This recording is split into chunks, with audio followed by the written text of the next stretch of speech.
6 and only on WPBF 25 News. We hear from a key figure for the first time in the investigation and pending trial in the Wellington killer clown case. Good evening, I'm Todd McDermott. And I'm Felicia Rodriguez. Thank you for joining us. We also have new documents about a man who allegedly confessed in jail to being the real killer clown 32 years ago. Our investigative reporter Terry Parker here in the studio with her exclusive interview and an inmate letter describing a paid-for-hire hit. Terry?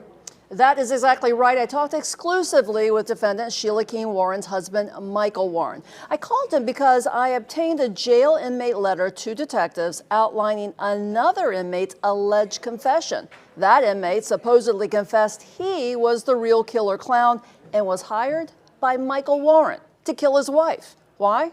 So Warren, who later married Sheila, wouldn't be ruined by divorce. But Michael Warren denies he ever hired a hitman. Sheila Keene Warren is charged with the murder of Marlene Warren at her Wellington home 32 years ago, accused of dressing up like a clown and shooting Warren on her doorstep. Keene Warren's husband, Michael Warren, tells me from Virginia she didn't do it. Yeah, prosecuting, and they don't care. They really don't care if you're guilty or innocent. They just want to convict. In a public records request, I obtained this detailed letter to detectives from an inmate in Maine who in 1991 claimed his cellmate, Edward Barr, confessed to being the killer clown, writing this.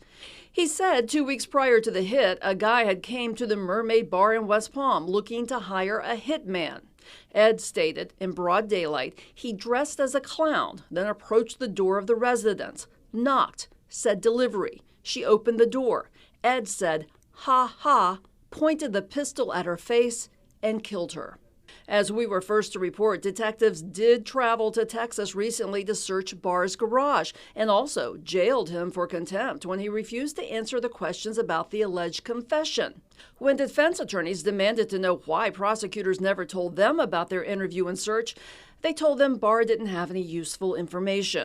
They withheld the information because they didn't want the defense to know about it, and they just let the guy go, and he fled to Texas. Which I don't blame him if he's in that kind of, if they're not going to make a deal and he's scared, he just went ahead and left. But who wanted to hire the alleged hitman? According to the inmate letter, it was a guy who ran Bargain Motors, meaning Michael Warren. So I asked him. I was telling you, that's not true. None of that's true, so. So you weren't in the Mermaid Bar asking to hire a hitman?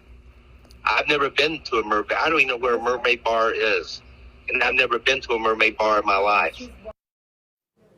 Michael Warren says while the part of the story that says he hired the hitman isn't true, he does think the killer could have been hired by someone else. And he named a few key people he suspects. All of this is likely to come out in trial in October. Meantime, I'm still waiting to hear back from Ed Barr about this alleged confession. Terry Parker, WPBF 25 News.